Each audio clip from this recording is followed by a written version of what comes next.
지금부터 2017년 제1차 미래보건의료 포럼을 시작하도록 하겠습니다. 인사드리겠습니다. 저는 오늘 사회를 맡은 한국보건의료연구원 미래보건의료 정책연구단장 신채민입니다.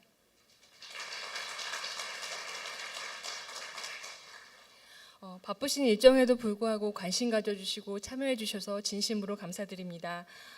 오늘 포럼은 4차 산업혁명 시기에 미래보건의료 대응 방향이라는 주제로 의료계, 산업계, 학계, 정부, 의료 소비자 등 다양한 분야에 계신 전문가들께서 참여하셔 관련 논제에 대해서 의견을 주실 예정입니다. 그럼 먼저 자리를 빛내주신 내외빈들을 소개해 드리도록 하겠습니다. 권덕철 보건복지부 차관님 자리해 주셨습니다.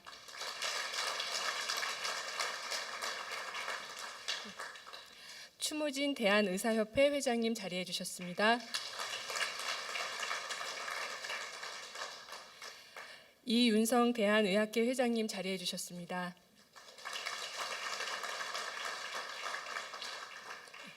조찬휘 대한약사회 회장님 자리해 주셨습니다. 정남식 대한민국 의학한림원 회장님 자리해 주셨습니다.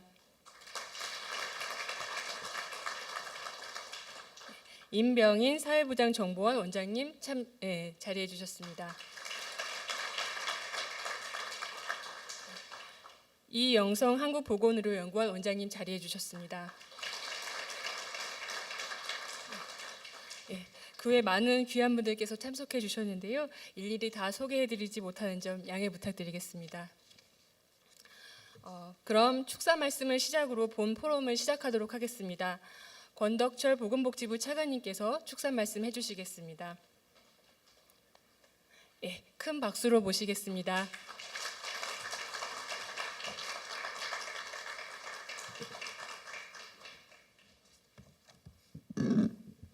네, 반갑습니다. 소개받은 권덕철입니다. 다시 한번 인사드리겠습니다.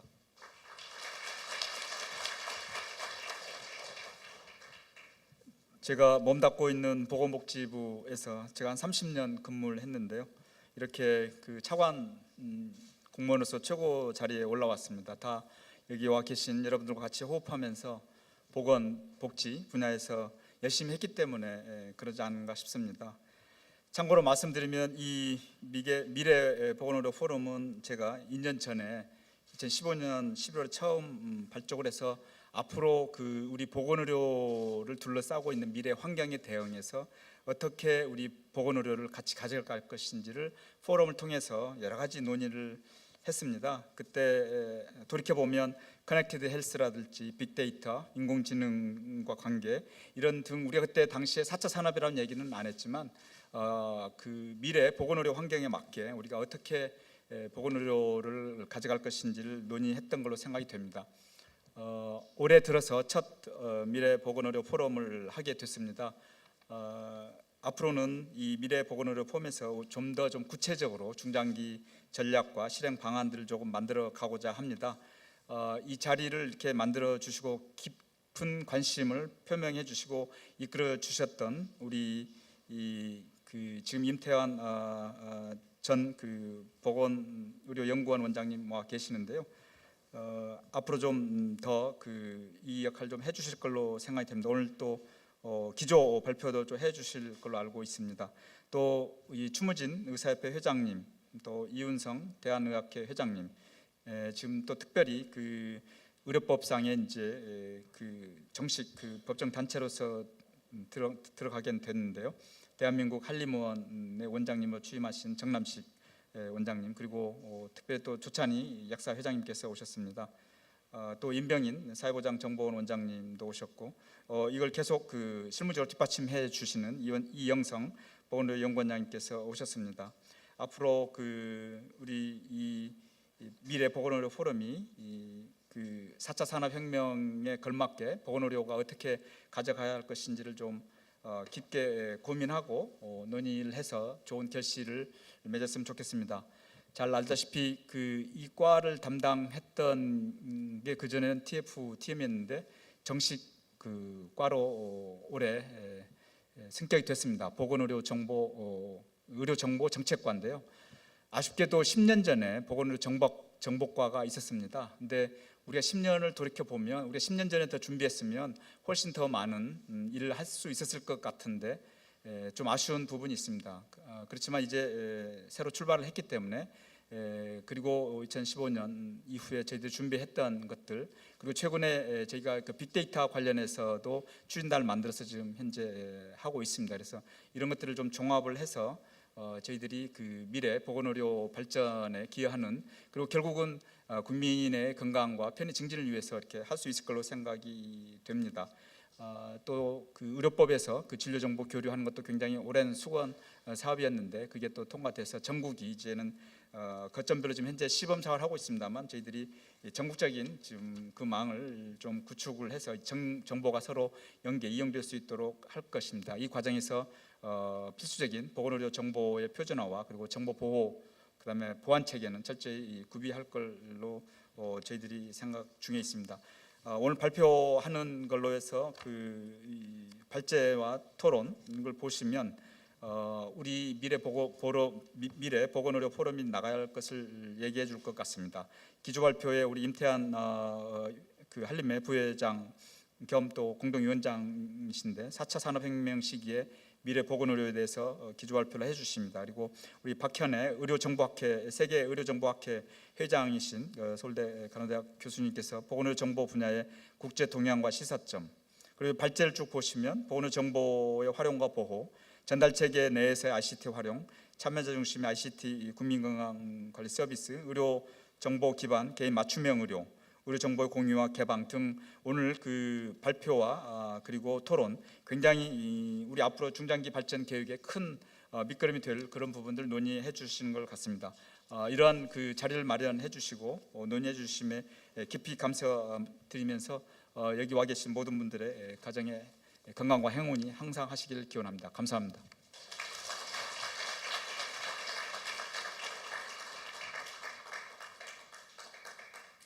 차관님 감사드립니다. 이어서 추모진 대한의사협회 회장님의 축사가 있겠습니다.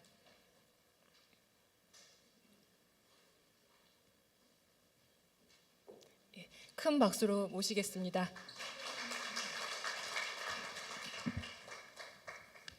(2017년도) 제1차 미래보건의료 포럼을 진심으로 축하드립니다.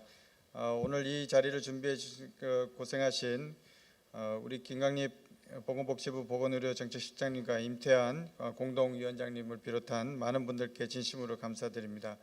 특히 바쁘신 일정 중에도 참석해서 격려의 말씀과 좋은 말씀을 해주신 우리 권덕정 차관님께 진심으로 감사드립니다. 그 외에 참석해 주신 모든 내빈들께도 진심으로 존경과 감사의 말씀을 드립니다. 국민 건강 증진과 의료 형평성 향상을 위해서 우리나라 보건의료가 나아가야 할 미래의 방향과 세부적인 실천 방안을 마련하고자 지난 2015년 11월 출범한 미래보건의료 포럼은 이번에 새롭게 개편하여 도약의 발판을 마련하였습니다. 여기에 대해서 우리 임태한 공동위원장님께서도 또 자세한 설명을 있을 것으로 생각을 하고 있습니다. 미래보건의료 포럼은 의료계, 산업계, 학계 및 정부의 전문가들로 구성되어 다양한 의료 현안에 대한 균형적인 개선 방안을 도출해서 합리적인 시스템을 구축하고자 노력하고 있습니다. 특히 출범 이후 7차례 포럼을 개최하여 합리적인 보건의료 체계 구축을 통하여 한국 의료의 지속 가능성을 제고하고 글로벌 의료를 선도하는 데 필요한 바람직한 방향과 건설적인 대안을 제시해 온 점 이 자리를 빌어 다시 한번 감사와 존경의 말씀드립니다. 최근 인공지능, 사물 인터넷 등 첨단 IT 기술을 주축으로 하는 4차 산업혁명의 길목에서 빠르게 변화하고 있는 정보통신 기술 분야가 보건의료계에도 큰 영향을 줄 수밖에 없는 현실입니다. 오늘 포럼에서는 환자 정보의 활용 방안, 보건의료 전달 체계에서 ICT의 활용과 응용 방안 등 다양한 영역이 소개되는 것으로 알고 있습니다. 보건의료계가 아직 가보지 않은 길을 논의하는 것은 필요하지만 쉽지만은 않을 것입니다. 그리고 그 길에 대한 확실한 비전을 제시하는 것은 많은 동참자를 설득하기 위해 꼭 필요한 일일 것입니다. 오늘 기조 발표를 하시는 분과 패널 토론에 참석하시는 각 분야 전문가님들께 다시 한번 거듭 감사의 말씀드립니다. 아무쪼록 이번 포럼을 통하여 우수한 의료 기술과 ICT 인프라를 보유한 우리나라가 미래 보건의료 분야에서 한 단계 도약할 수 있는 발판이 마련되기를 기원하며 앞으로도 미래 보건의료 포럼이 한국 의료가 더욱 발전할 수 있는 기폭제 역할을 해줄 것을 기대합니다. 다시 한번 축하드립니다. 감사합니다.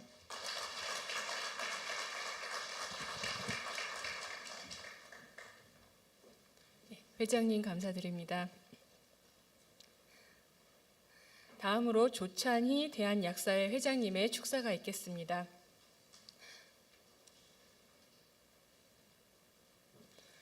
큰 박수로 모시겠습니다.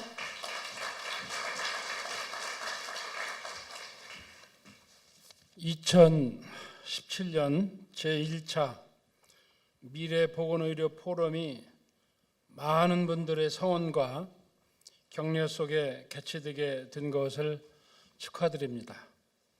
미래보건의료 포럼은 큰 관심과 기대 속에서 출범해 국민 건강 향상과 한국 보건의료가 나아가야 할 방향에 대한 토론회장으로 자리 잡아가고 있습니다.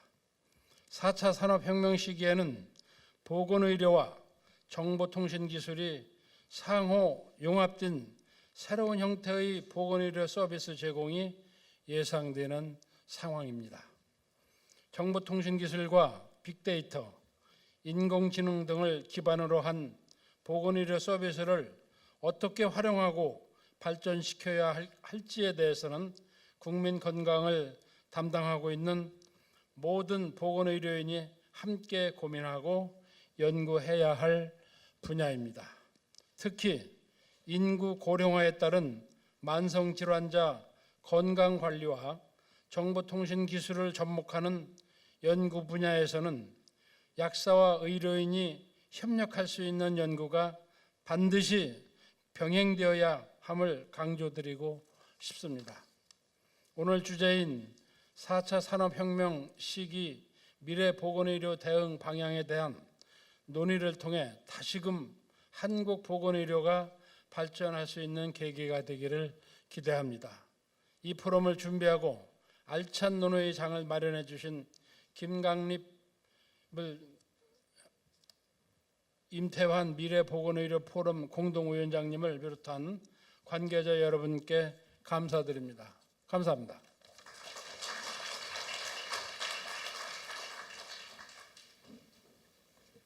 회장님 감사드립니다. 마지막으로 정남식 대한민국 의학관리원 회장님의 축사가 있겠습니다.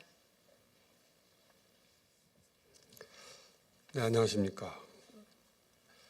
2017년 제1차 미래보건의료 포럼이 많은 분들의 성원과 경력 구성에서 개최하게 된 것을 축하를 드립니다. 이 포럼은 큰 관심과 기대 속에서 출발합니다. 국민 건강 향상, 한국 보건의료가 나아갈 방향, 여러 분야별에서 실천 방안 마련을 위한 토론회 장이 이제 자리 잡아가고 있습니다. 현재 우리 사회는 특히 저출산, 그다음에 고령화 현상이 급속하게 진행하고 있습니다. 또 만성질환이 많이 증가했습니다. 질병의 패턴이 이제 서구화된 것은 오래전입니다. 또 급속하게 발전하는 우리 ICT 기술, 빅데이터 등등 여러 가지가 앞으로 우리 한국 미래의 보건의료를 어떻게 변화시킬 것인가에 대해서 심도 있는 논의와 대책 마련이 매우 중요하다고 생각합니다. 특히 우리 보건복지부가 보건산업연구원과 함께 이러한 그 미래에 대한 여러 가지 예측을 우리가 마련하고 또 대책을 마련하기 위해서 미래보건 포럼을 구성을 하고 특히 의학한림원의 여러 학자들이 참여해서 이 포럼을 통해서 많은 한국 미래 그 의료의 대책안을 마련한다는 데서 큰 의의가 있다고 생각합니다. 여기에 참여하시는 여러분들의 많은 도움과 성원이 앞으로 우리 미래 의학의 발전에 또 의료의 발전에 보건의 발전에 여러 가지로 큰 영향을 미쳐질 것으로 생각합니다. 오늘 포럼은 처음이지만 앞으로 더욱더 많은 토론과 또 대책 연구를 통해서 우리 의료가 더욱더 발전하는 모습으로 이루어지기를 희망하면서 인사말에 가름하도록 하겠습니다. 감사합니다.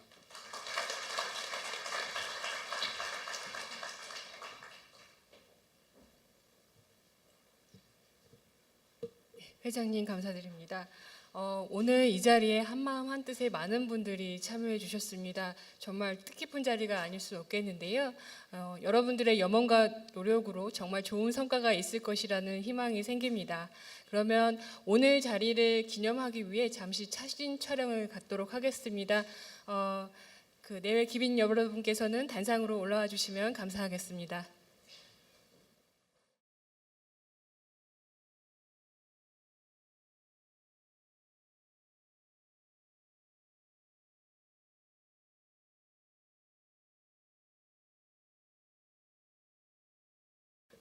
우선 본격적인 발표에 앞서서 임태한 미래보건의료 포럼 공동위원장님께서 4차 산업혁명 시기 미래보건의료 2017 미래보건의료 역할에 대한 기조 발표를 해주시겠습니다. 뜨거운 박수로 환영해 주시기 바랍니다. 이 4차 산업혁명과 미래보건의료를 같이 생각해보고 거기에 대한 우리가 강력한 대안을 좀 마련해야 되겠다 하는 뜻으로 2017년 보건의료 포럼을 결성하게 됐습니다.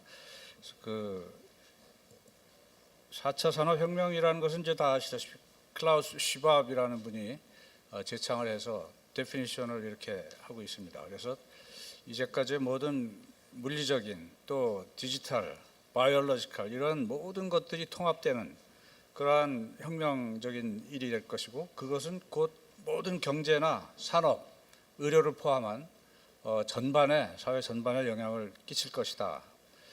1차 산업혁명이 전기기관으로 시작이 됐다면 2차 산업혁명은 이제 전기의 도입으로 매스 프로덕션이 시작이 되게 됐고 3차 산업혁명은 컴퓨터와 IT의 도입으로 정의가 됩니다. 4차 산업혁명은 반면에 사이버 피지컬 시스템, 즉 이제까지 우리가 상상하던 것을 뛰어넘는 인공지능이라든가 ICT의 아주 폭발적인 역량이라든가 빅데이터라든가 이런 거에 의해서 인간과 공생관계를 이루게 될 사이버 피지컬 스페이스에 의해서 이제 정의가 되겠습니다.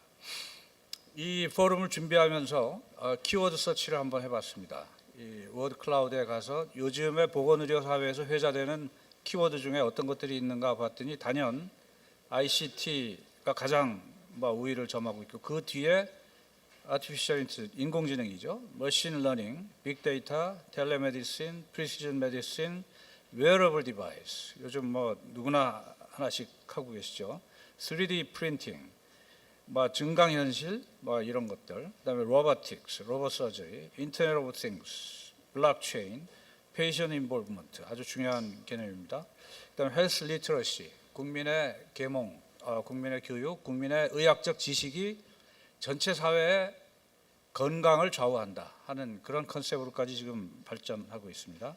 그 외에 임플란터블 디바이스 이런 것들이 이제 나왔는데 저는 개인적으로 인류와 사회를 발전시키는 그 동력은 첫째는 인간이 가지고 있는 지적인 호기심, 지식욕, 알고 싶은 마음 이것이 가장 큰 힘을 제공하고 있고 둘째로는 인류의 건강과 장수에 대한 염원 누구든지 건강하게 오래 살고 싶다는 그 염원이 또 큰 동력을 제공하고 있다고 보고 있고 세 번째로 우리가 늘 얘기 안 하기도 하고 못 하기도 하지만 기업의 성장 본능 이거를 우리가 무시하면 안 됩니다. 굉장히 이거를 직시해야 되는 건데 이 세 가지 포스가 모티베이션이 돼서 사회를 발전시키고 있다. 그래서 4차 산업혁명이라는 거는 AI나 여러 가지 디바이스나 이런 정말 놀라운 기술들이 우리 사회에 들어오고 있고 심지어는 인간을 대치하거나 인간을 몰아낼 수도 있다. 이런 기후까지 있죠. 근데 그러한 것은 이제 우리의 선택의 문제가 아니라 쓰나미처럼 그냥 거역할 수 없는 현실이 되고 있습니다.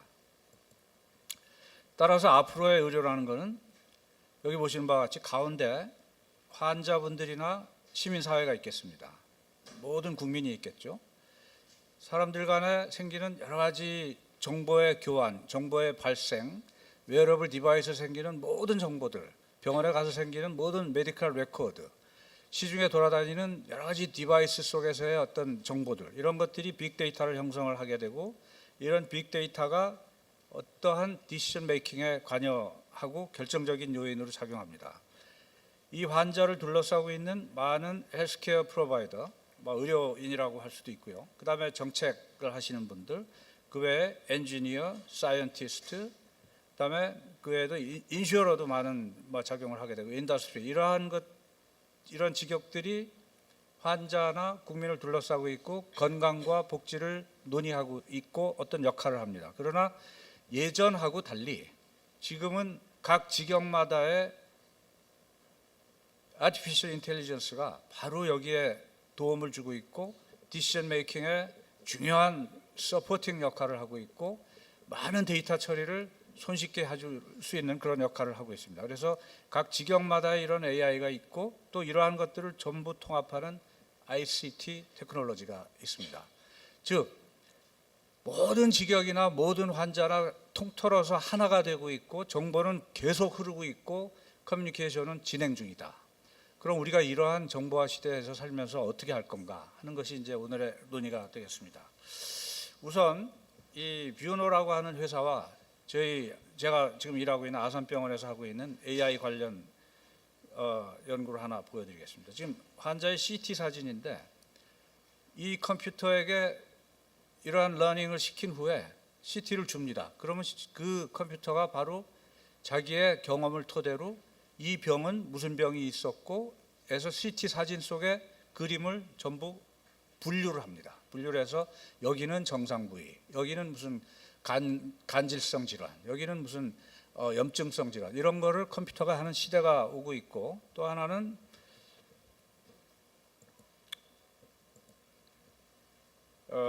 여러분들이 건강검진 하시면은 이런 거 많이 찍으시죠. 그럼 이렇게 체스트 사진이고 가슴 사진인데 과거에 지금도 그렇지만 영상의학과 선생들이 앉아서 병소를 찾으려고 그러고 있고 피곤한 날은 어쩌다가 놓치고 지나가는 수도 있습니다. 저도 경험이 있습니다. 저도 제 평생을 했지만 어떻게 하다 보면 놓치는데 이분이 지금 호도할 만한 폐암을 가지고 있습니다. 여러분 한번 보시겠습니까?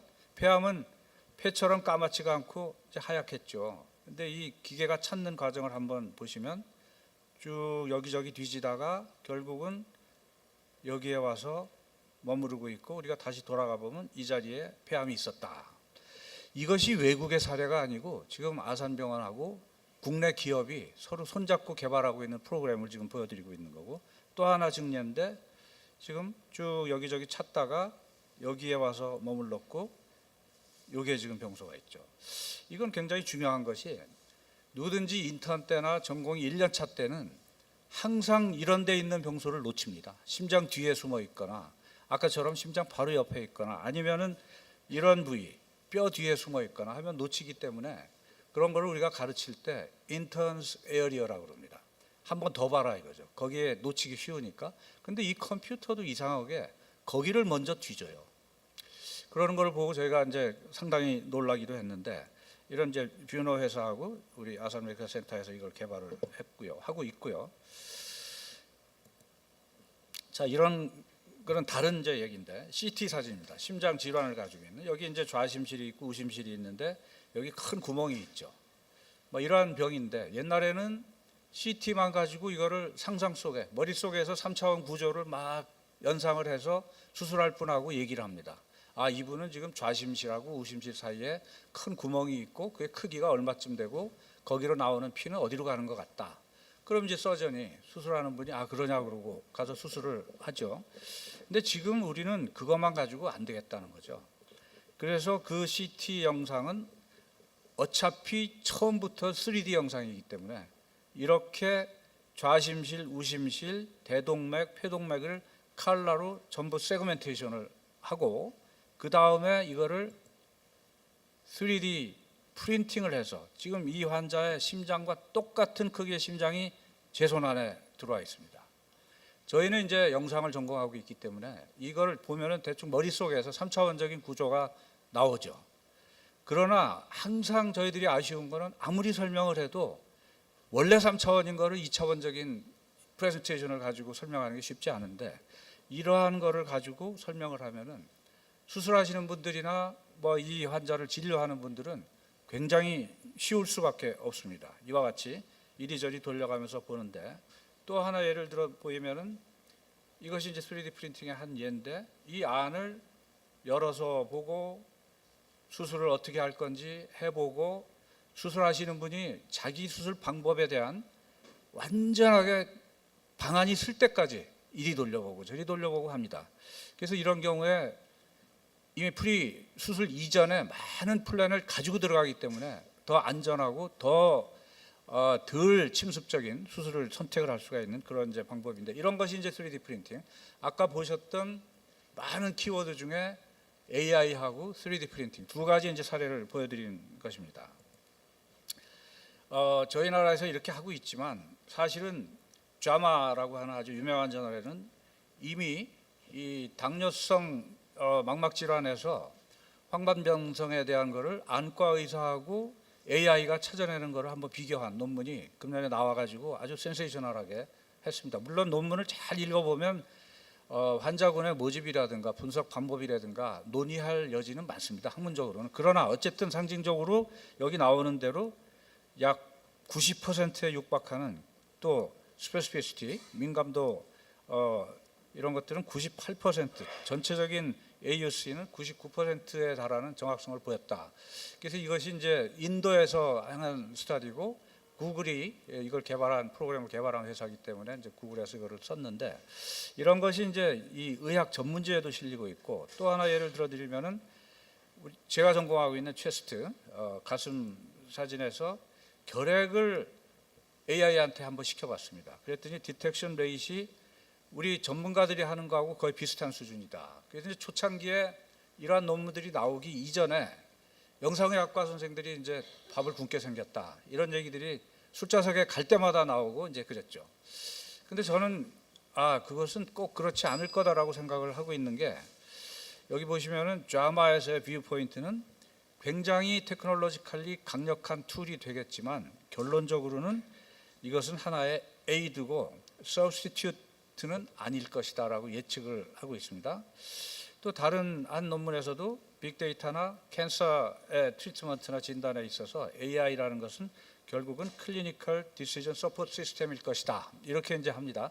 이것이 요즘 이제 정리돼 가고 있는 그런 단계인데, 왜 그런가 하면은 컴퓨터는 물론 어떤 병소의 패턴을 디텍션하는데 굉장히 강합니다. 절대 퍼티그를 느끼지 않기 때문에 밤새도록 일할 수 있죠.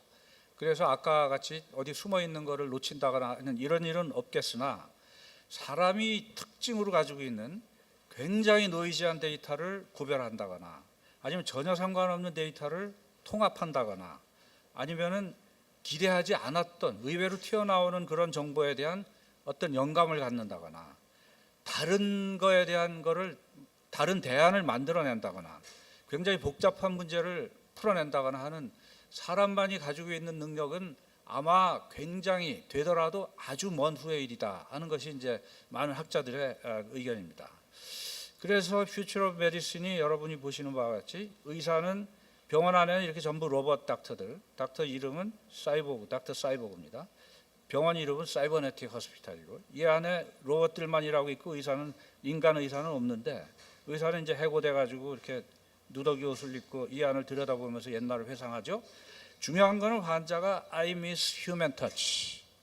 결국 의료라는 것이 뭔가를 다시 한번 돌이켜보는 그런 건데, 어쨌든 이러한 미래를 가질 것인지, 아니면 이와 같이 어떤 의사가 디시전 매니저 내지는 디시전 메이커로서 많은 테크놀로지의 도움을 받아서, 그것이 뭐 AI든 그것이 프리시전 메디슨 뭐든 간에 이런 도움을 받아서 훨씬 퀄리파이된, 그 다음에 처리량이 엄청 늘어난 그런 의사 역할을 하는 시대를 만들 것이냐, 모릅니다. 미래는 모르기 때문에. 그러나 가장 중요한 것은 미래는 예측하기 가장 좋은 방법은 그걸 만들어가는 거라는 그런 이제 훌륭한 말이 있죠.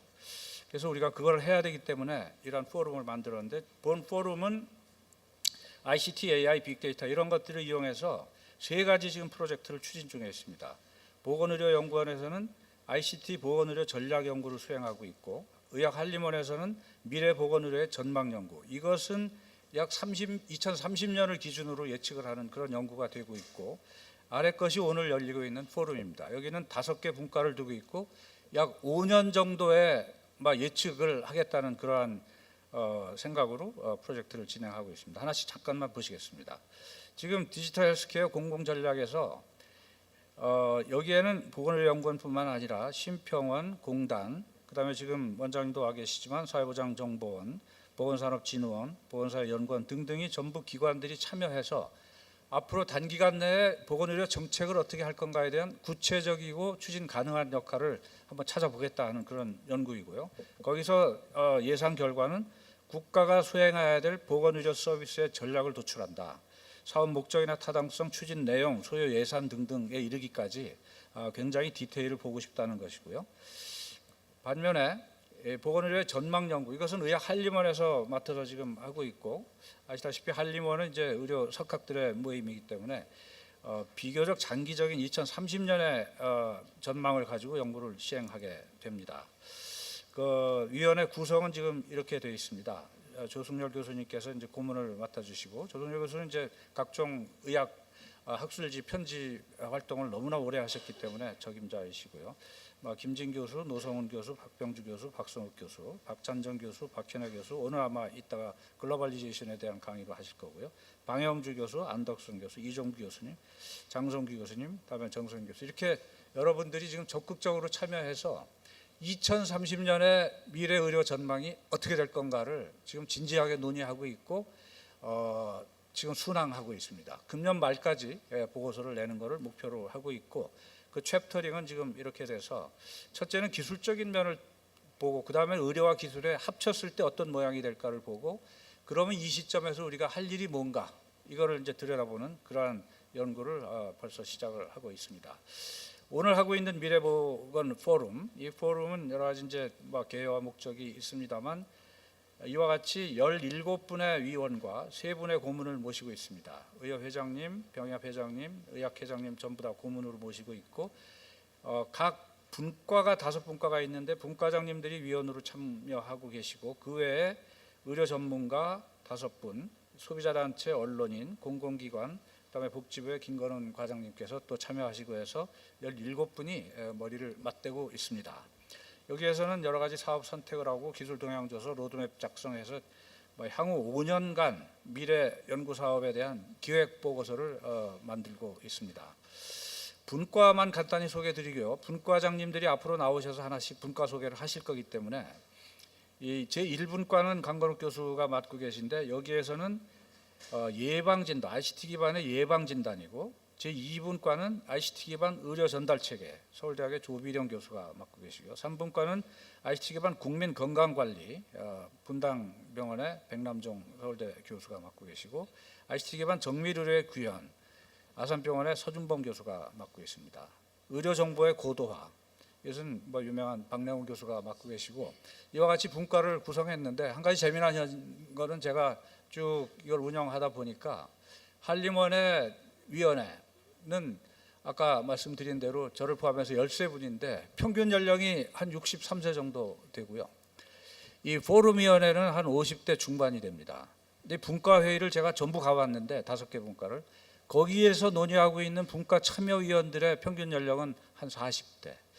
이렇게 해서 60대부터 40대 이르기까지 전 에이지 그룹이 뭉쳐서 지금 일을 하고 있고, 분과에 가보면 사실 저도 잘 못 알아듣는 얘기가 많이 나오고 있습니다. 여러분들 앞으로 이제 한 연재씩 들으시면서 즐기실 수 있을 건데, 앞으로 이런 이제 계획을 가지고 추진을 할 거고요. 여기도 금년 말까지 계획을 가지고 있습니다.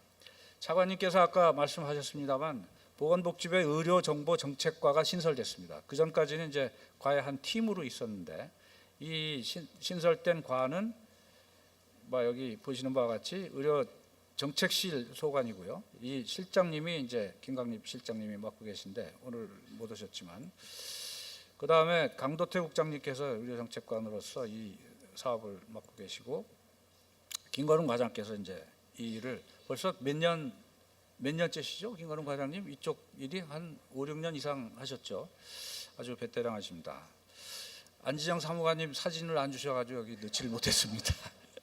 자, 이상으로 앞으로의 4차 산업의 도입으로 인한 의료는 어떤 변화를 할 것인가를 예측으로는 부족하고요. 저는 어떻게 만들어갈 것인가까지를 막 구상을 해보자는 말씀을 드리고 있고 그와 아울러 우리의 포럼의 구성에 대해서 소개를 드렸습니다. 경청해 주셔서 감사합니다.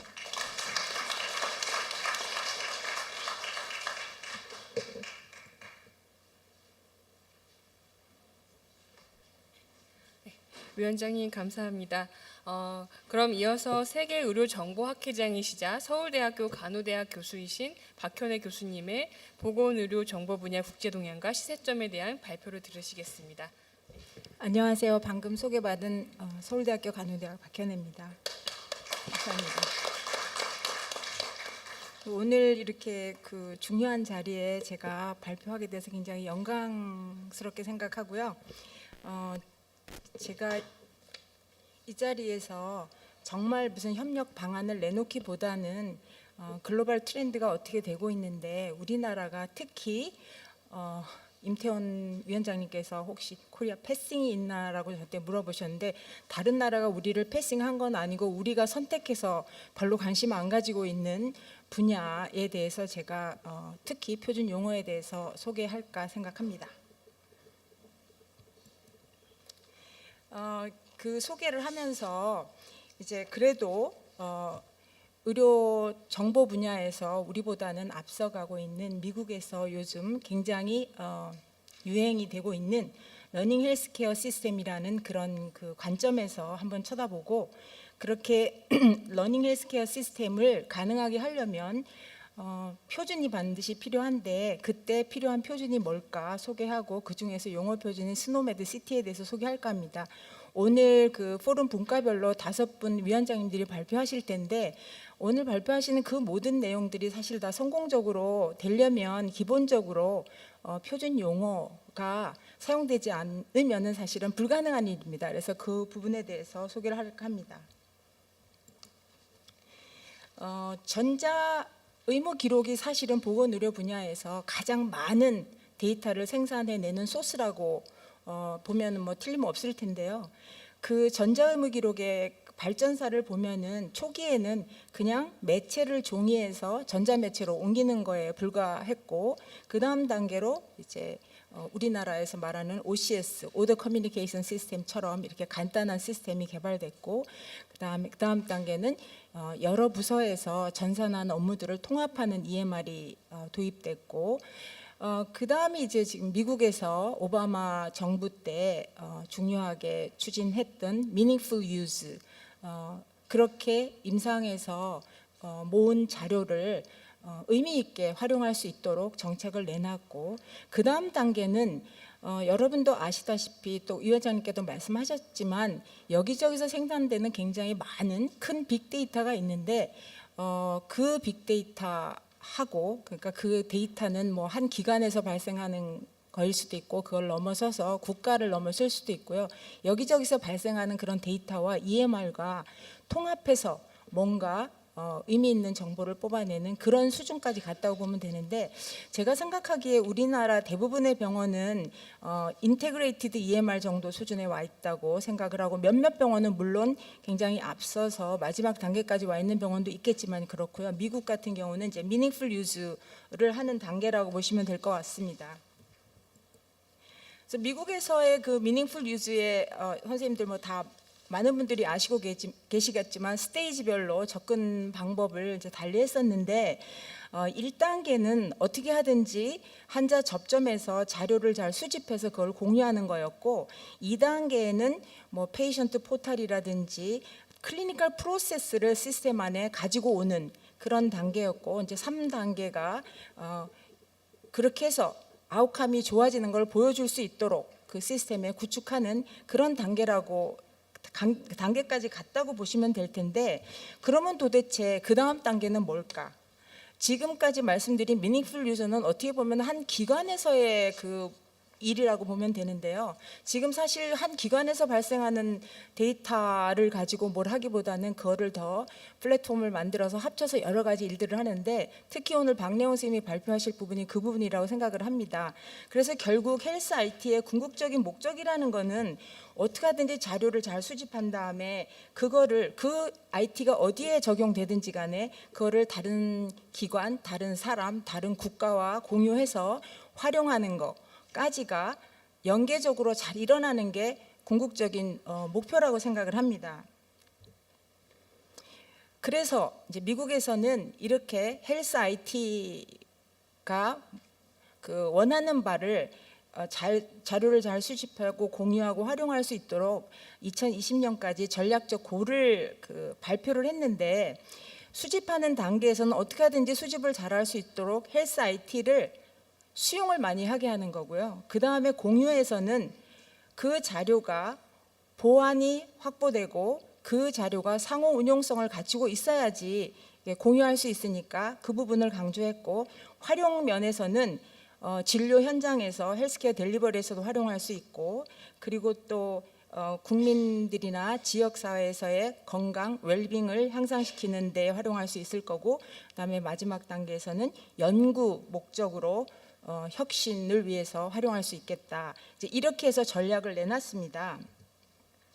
그런데 불행하게도 이제 현재 그 보건의료 체계에서는 이렇게 많은 연구자들이 연구를 해서 그 결과를 내놨을 때 그 결과가 근거 기반의 그 실무에 활용할 수 있는 근거로 다 가는 게 아니고, 또 근거가 또 진료 현장에 다 활용되는 것도 아니고, 또 활용됐을 때 그 결과가 환자한테 어떤 영향을 미치는지 그거를 또 수집을 잘 못하고 있습니다. 그래서 중간중간에 새어나가는 부분이 있어서 우리가 많은 기회도 잃고 또 낭비를 하게 되면 어떤 경우는 사실 환자한테 함을 가하는 경우, 위해를 가하는 경우까지 발생하는 이런 일들이 일어나고 있습니다.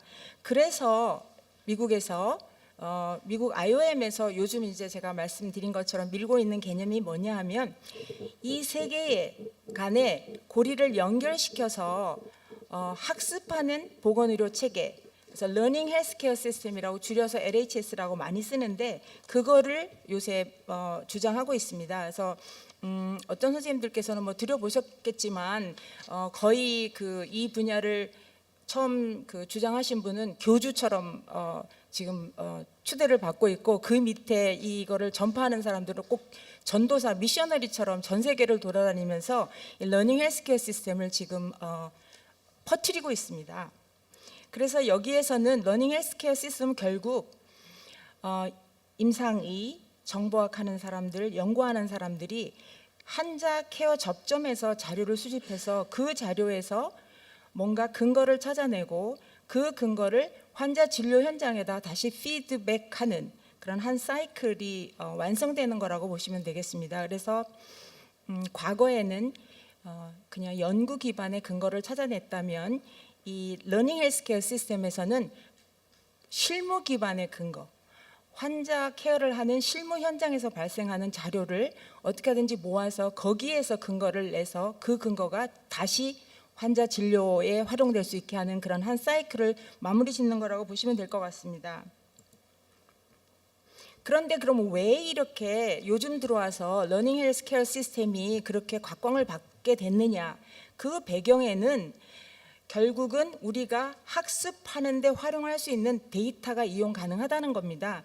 환자의 캐릭터리스틱스라든지 아니면 환자의 경험 같은 것들이 EMR에 잘 수집돼서 있기 때문에 우리가 그 러닝 헬스케어 시스템이 가능하다고 보고, 그리고 기술 발전으로 인해서 임상 의사결정에 지원해 줄 수 있는 그 베스트 프랙티스 날리지가 굉장히 바로 이용 가능하게 됐다라는 거, 그 점도 하나의 그 특성이라고 볼 수 있을 것 같고, 또 지속적인 연구를 통해서 그런 향상이 빠르게 일어나기도 하고 또 계속적으로 일어나기도 한다라는 거, 그리고 경제 규모 면에서 아니면 이런 것들이 굉장히 일상적으로 일어날 수 있도록 결국은 테크놀로지의 그 기술 기반이 갖추어져 있기 때문에 러닝 헬스케어 시스템이 가능하다고 보는 겁니다. 그래서 러닝 헬스케어 시스템이라는 게 결국 사실 이 서클에서 이제 왼쪽 그 파란색 반쪽하고 오른쪽 빨간색 반쪽이 있는데 미국에서 크게 좀 요즘에 그 이니셔티브 걸고 있는 것 중에 하나가 빅데이터 투 날리지, 빅데이터에서 날리지로 가는 그런 이니셔티브를 걸고 있는데요. 왼쪽 반쪽은 어쩌면 빅데이터 투 날리지에 굉장히 해당되는 내용인 것 같습니다. 그래서 어떻게 하든지 거기에서 필요한 자료를 수집한 다음에 분석해서 거기에서 뭔가 결과를 끌어내고 거기까지 할 수 있도록 온갖 기술, 소프트웨어, 교육 등을 하고 있는데 러닝 헬스케어 시스템은 거기서 끝나지 않고 우리가 관심 있는 문제에서 뭔가 답을 얻으면 그거를 다시 실무 현장으로 피드백해 하는 그 사이클을 완성하는 거, 그거를 이제 러닝 헬스케어 시스템으로 보시면 될 것 같습니다.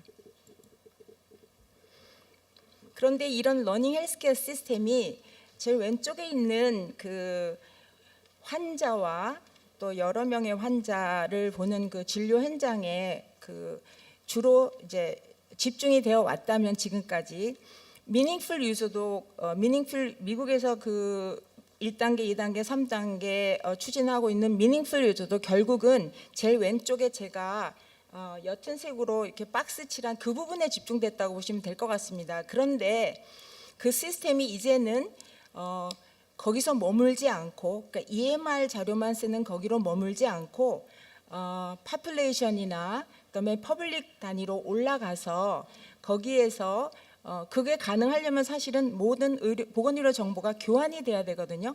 그렇게 돼서 대규모 연구가 가능하다면 거기로부터 클리니컬 프랙티스 가이드라인도 만들 수 있을 거고 그게 보건의료 정책으로도 다시 돌아올 수 있을 거고 또 환자한테는 의사결정 지원 시스템으로 다시 돌아올 수 있다라는 겁니다. 그러니까 이 하나하나가 러닝 헬스케어 시스템을 보시면 될 것 같은데 아주 대규모의 러닝 헬스케어 시스템 이 모든 걸 다 포함하는 게 되겠고요. 또 의료 현장에서의 러닝 헬스케어 시스템은 가장 작은 쪽이 될 것 같습니다. 그래서 이 전체가 이루어지는 게 궁극적으로 이제 우리도 그렇게 바라는 거고 그렇게 돼야만이 임상에서 환자한테 수집한 자료가 다시 이제 연구를 통해서 다시 돌아와서 의사결정 지원에 도움이 되는 그렇게 되겠습니다. 이런 그 러닝 헬스케어 시스템을 가능케 하려면 표준이 필요한데 표준에는 뭐 어떻게 쳐다보느냐에 따라서 굉장히 다양하게 분류를 할 수 있겠지만요. 결국 그 서로 소통할 수 있게 애매모호하지 않게 서로 소통할 수 있게 용어라든지 어휘라든지 온톨로지를 다루는 커먼 데이터 엘리멘트도 있을 수 있고 또 임상에서 구조화된 데이터 수집을 통해서 활용을 할 수 있게 하는 그런 구조화된 데이터 수집도 있을 수 있을 것 같고 또 수집한 자료를 다른 사람하고 공유할 수 있게 이렇게 전송하는 그런 구조화된 다큐멘트도 있을 수 있을 것 같고 또 그렇게 하기 위해서 우리가 서로 공유하고 교환하는데 당연히 퍼스널 헬스 인포메이션이 들어가 있으니까 그걸 어떻게 보완을 해야 될까 그런 보완 또 표준도 관련이 될 것 같습니다. 그런데 이런 표준을 개발하는 기구에는 여기 있는 것처럼 정부 주도, 민간 주도, 또 산업체 주도 굉장히 다양한 그런 표준 그 개발 기구가 있는데 정부 주도 같은 경우는 ISO TC 215라든지 SEN TC 215가 있을 거고 이제 민간 주도는 HL7, 뭐 스노메드, 로잉크가 있을 수 있을 것 같고 또 업체 주도는 뭐 다이콤 같은 게 있을 수 있을 텐데 그거를 또 다르게 한번 구분을 해보면 결국 용어냐 아니면은 메시지를 전달하는 표준이냐 아니면 그거를 담고 있는 문서의 표준이냐 이렇게 구분을 할 수 있을 것 같습니다. 근데 사실 이 모든 것 중에서 가장 중요한 거는 메시지를 전달하는 표준이든 아니면은 문서를 전달하는 표준이든 문서의 규격이든 사실 그 가장 기본은 표준 용어 체계입니다. 그게 되어 있지 않으면 아무리 문서가 서로 아무 문제 없이 전달되고 메시지가 전달되더라도 그 안에 담고 있는 그 메시지를 서로 공유할 수 없기 때문에 결국은 용어 체계가 가장 중요하다고 보시면 될 텐데요. 저는 그 중에서도 전 세계에서 가장 널리 쓰이고 있는 스노메드 시티에 대해서 말씀드리려고 합니다. 스노메드 시티는 지금 보신 것처럼 시스테마타이즈 노먼클러처 오브 메디슨 클리니컬 터미놀로지, 그거의 줄임말로 지금은 거의 그 하나의 브랜드화된 그런 표준 용어 체계라고 보시면 되는데, 스노메드 시티의 오리진은 미국하고 영국입니다. 미국에서는 병리학회에서 병리 보고를 어떻게 전달할 때 서로 의미 있게 전달할 수 있을까 해서 출발을 해서 용어 체계를 만들었고, 영국에서는 내셔널 헬스 서비스에서 서로 정보를 전달할 때 이제 서로 소통할 수 있게, 잘 소통할 수 있게 용어 체계를 개발을 했는데, 그 개발의 그 설계의 가장 기본은 사용자들이 뭘 요구하느냐, 그 다음에 임상에서 경험한 의사 선생님들의 경험, 또 연구 결과 이런 거를 바탕으로 개발이 됐고, 그 두 개가 합쳐져서 2007년에는 새로운 표준 개발 기구인 인터내셔널 헬스 터미놀로지 스탠다드 디벨롭먼트 오가니제이션이라는 새로운 엔티티를 만들고, 여기에서 사실은 지적 재산권도 행사하고 있고 이 자체를 관리하고 있습니다. 스노메드 시티를.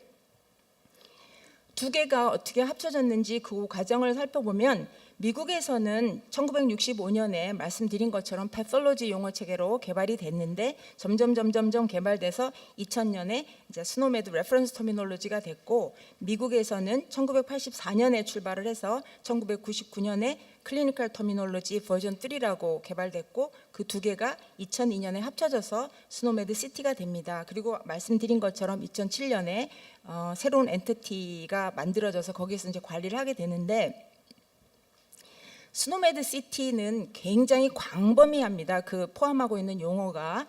그래서 임상에서 기록해야 될 모든 엔티티를 다 포함하고 있는 용어체라고 보면 되는데, 그 안에는 36만 개 이상의 개념을 가지고 있고 100만 개가 넘는 용어를 갖추고 있고, 유사어, 동의어 이런 걸 말합니다. 그리고 105천만 가 되는 관계를 가지고 있고, 그리고 그 용어들 간에는 위아래 관계를 가지고 있고, 또 용어들 관계는 서로 옆으로 관계도 가지고 있습니다. 그래서 이게 도대체 무슨 소린가 조금 의아하실 분도 있을 텐데 좀 이따 자세하게 말씀드리고요. 그래서 그것뿐만 아니라 분류 체계하고 같이 이렇게 매핑을 해서 사용자들이 ICD 코딩하는데 도움을 주는 그런 걸 가지고 있는데, 제가 굉장히 광범위하다고 말씀드렸잖아요. 그 광범위 정도가 여기 있는 것처럼 19개의 축에 그 용어들이 나눠져 있는데, 개념들이 나눠져 있는데, 왼쪽 위에 보시는 중심, 핵심이 되는 개념들은 임상 소견이라든지 절차, 그 다음에 우리가 수집하는 거, 뭐 이런 다양한 것들이 있고, 오른쪽에 있는 그 9개의 축은 왼쪽에 있는 것들을 좀 더 상세하게 기술하는 데 필요한 그런 용어들이고요. 그 다음에 그 관리 차원에서 필요한 축들이 있습니다. 이 안에 36만 개의 그 용어가 들어있다고 보면 되는데, 스노메드 안에 있는 모든 개념은 다른 개념하고 관계를 가지고 있습니다. 그래서 지금 우리가 보통 용어 체계라고 생각하면 그냥 사전, 용어들이 쭉 열거되어 있는 사전이라고 생각하는데, 이거는 스노메드 시티는 그런 면에서 다른 용어 체계하고 다르다고 보시면 됩니다. 그래서 어떤 개념하고 위아래 관계를 가지고 있고, 또 다른 개념하고 속성 관계를 가지고 있는데, 여기 예를 든 게 인펙티브 뉴모니아인데, 그거는 부모 개념으로 인펙션을 가질 수도 있고, 부모 개념으로 레스피레토리 디지즈를 가질 수도 있고, 그 인펙셔스 뉴모니아는 위치가 렁이다. 또 밑에 내려와서 자식 개념으로 바이럴 뉴모니아가 있는데, 바이럴 뉴모니아의 원인균은 바이러스다. 이런 식으로 관계를 맺고 있기 때문에 그냥 이것만 쳐다봐도 바이럴 뉴모니아는 어디에 있는 어떤 균에 의해서 발생하는 인펙션이다라는 걸 알 수 있습니다. 그래서 이런 거를 형식적 정의라고 하는데, 그런 관계를 가지고 있다라는 걸 말씀드리고, 그다음에 이제 그럼 스노메드 시티라는 하나의 제품이 있을 텐데 그 제품을 구성하고 있는 거는 가장 핵심이 되는 거는 컨셉이고요. 그 컨셉들을 표현하는 다양한 방법이 있을 수 있을 텐데 유사어 동의어 그리고 컨셉들 간의 관계를 나타내주는 관계 그리고 이제 금융 상품의 파생 상품처럼 스노메드에도 파생 상품들이 있는데 우리가 임상에서 좀 더 쉽게 활용할 수 있도록 뭐 온콜로지 서브셋이라든지 이런 식으로 서브셋도 가지고 있고 국가별로 랭귀지별로 다를 수 있으니까 국가별 익스텐션도 가지고 있고 다른 분류 체계와의 매핑도 가지고 있습니다. 가장 핵심이 되는 게 이제 컨셉일 텐데 컨셉이라는 거는 우리가 임상에서 뭔가를 다루고 있는 그 핵심이 되는 그거인데 요거는 코드로 이제 매핑이 돼 있어서 하나의 고유한 코드를 가지고 있고요. 그 컨셉이 아까 말씀드린 것처럼 19개의 계층별로 나눠져 있다라는 거. 그리고 그 컨셉은 한 개 이상의 부모 개념을 가질 수 있고 또 자식 개념도 가질 수 있고요. 그리고 이 컨셉은 좀 더 상세하게 표현하고 싶으면 다른 용어하고 관계를 지어서 상세하게 표현을 하면 됩니다. 아까 말씀드린 것처럼 뉴모니아일 수도 있고 바이럴 뉴모니아일 수도 있고 이런 식으로요.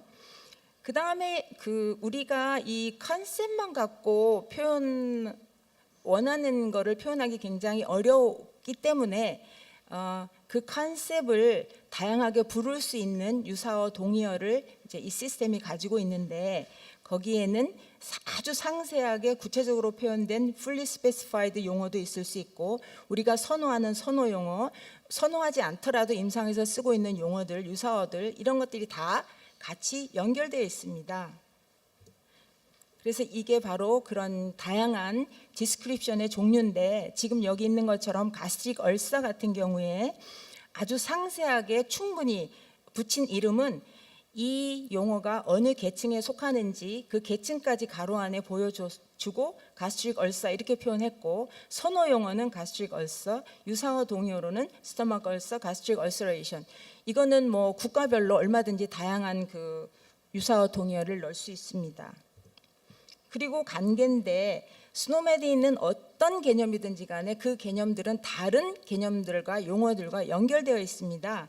그 연결되어 있는 방법들이 논리적으로 이제 기술하기 위해서 연결되어 있는 것도 수 있고 또 위아래 관계에서 좀 더 상세하게 표현하는 defining 관계도 있을 수 있고 또 옆에 개념하고 연결지는 qualifying 개념도 있을 수 있고 또 용어가 retire하고 그랬으면 이 용어는 무슨 개념이었는데 리타이어 했는지 새로운 개념은 뭔지 그런 관계를 나타내주는 히스토릭 그런 관계도 가지고 있습니다. 그래서 굉장히 다양한 관계를 가지고 있는데 지금까지 말씀드린 모든 거를 한번 설명을 해드리면 이제 한 컨셉은 아이디를 가지고 있고 고유하게 1대1의 관계를 가지고 있고 그 개념들은 다양한 표현 방식으로 표현이 되고 또 그 개념들은 위아래 관계를 갖든지 아니면은 속성 개념들하고 관계를 가지고 있다 이렇게 보시면 될 것 같습니다. 또 스노메드를 이제 표현하는 방법들이 한 개념을 표현하는 방법이 크게 두 가지로 이제 나타내는데, 그러니까 임상에 우리가 쓰는 말을 이미 그 의미를 가진 단어가 있을 수 있고요. 또 다른 경우는 이제 합칠 수 있는데 지금 같은 경우에 바이럴 뉴모니아는 이미 스노메드 시티 안에 들어있는 개념이고요. 여기 예로 나온 거는 패밀리 히스토리가 있는데 하이퍼텐션 패밀리 히스토리가 있어요. 그러면 패밀리 히스토리를 모두 다 용어로 만들어 놓으면 너무 폭발적으로 용어가 많아지니까 그럴 필요가 없죠. 그래서 패밀리 히스토리 오브 디스오더라는 개념하고 그 다음에 밑에 질병이 뭐가 됐든지 걔네들을 연결시켜주면 되겠죠. 그래서 문법적으로 패밀리 히스토리 오브 디스오더가 있는데 걔는 하이퍼텐션하고 이런 관계를 가지고 있다라고 연결지어주면 됩니다. 그래서 얼마든지 표현할 수 있다라는 거고요. 그래서 결국은 스노메드라는 게 임상 정보를 저장하는 코딩 시스템이기도 하고 임상 현장에서 정보를 수집하는 인터페이스 터미놀로지이기도 하고 또 그 정보를 검색할 때 쓰는 색인 시스템이기도 하고 또 다양한 자료원에서 들어오는 다양한 용어로 표현되는 것을 합쳐주는 커먼 터미널로지이기도 하고, 또 날리지 리소스하고 기록하고 연결시켜주는 데이터 모델이기도 하다. 그렇게 이제 정리를 하면 될 것 같고요. 제가 이제 조금 더 가서, 그래서 그런 파생 상품으로 말씀드린 것처럼 서브셋도 있고 레퍼런스 셋도 있다고 말씀드렸는데요. 이건 아까 말씀드린 것처럼 뭐 인펙션 서브셋, 온콜로지 서브셋 뭐 이런 식으로 나눌 수 있고요. 익스텐션은 각 나라별에 해당되는 거고, 스노메드 맵은 ICD나 로잉크나 다양한 용어별로 다 매핑을 가지고 있습니다. 이거는 이제 몇 개 국가로 번역되어 있느냐 이거를 보여주는 건데요. 영어권에서도 오스트레일리아, 캐나다, 영국, 미국이 각기 다른 말을 쓰거든요. 그래서 각 나라별로 익스텐션을 가지고 있다라는 것을 말씀드리고, 그다음에 그 스노메드 시티에서는 다른 표준 개발 기구하고 서로 콜라보레이션 하고 있습니다. 앞으로 나올 RCD11은 스노메드 시티가 그 11에 기반이 되는 걸로 들어가서 이제 스노메드처럼 생긴 ICD11이 나온다고 보시면 될 것 같고요. 그리고 임상 뭐 검사나 간호 용어나 다양한 용어하고 매핑이 돼 있다라는 걸 말씀드렸고, 그다음에 이거는 IHDSDO라는 기관에서 관리를 하고 있는데 지금 30개 국가가 회원 국가로 참여하고 있습니다. 그리고 이 30개 국가 이외에 50개 국가에서 사용하고 있는데 우리는 50개 국가 중에 하나라고 보시면 되고요. 30개 국가에는 우리나라는 들어가 있지 않습니다. 그리고 이제 그 가버넌스를 제가 굳이 보여드린 거는 그 안에서 컨텐츠도 개발을 하고 그런 개념들의 모델링도 하고 소프트웨어도 개발하고 또 사용자들이 쓰는 툴도 만들고 훈련도 시키고 정말 다양한 일을 하고 있습니다. 그래서 결국 우리가 제가 말씀드리는 포인트는 우리나라가 여기에 옵티드 아웃 참여하지 않음으로 인해서 미싱되는 것들이 이런 게 있다라는 걸 말씀드리려고 합니다.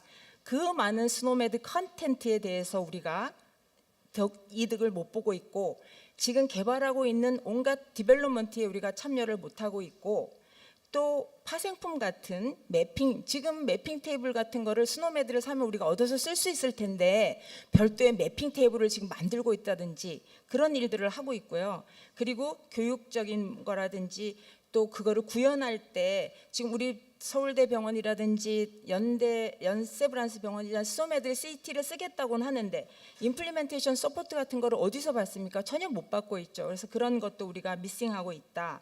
그래서 이제 저는 이번에는 이것만 갖고 국제적인 그 트렌드를 얘기하면서 우리가 뭐를 미싱하고 있느냐, 결국은 컨텐츠 개발하는데 가장 핵심이 되는 표준 용어 체계에 참여하지 않음으로 인해서 이렇게 많은 거를 미싱하고 있다, 그 말씀을 드리고 싶고요. 그럼 도대체 얼마나 비싸길래 우리가 여기에 못 들어가고 있느냐, 이거밖에 안 합니다. 36만 불밖에 안 하는데 이거를 우리나라 라이선스를 사면 우리나라 있는 모든 의료기관들이 무료로 쓸 수 있다라는 걸 말씀드리고요. 그래서 제가 이걸로 마지막 발표를 마치도록 하겠습니다. 감사합니다.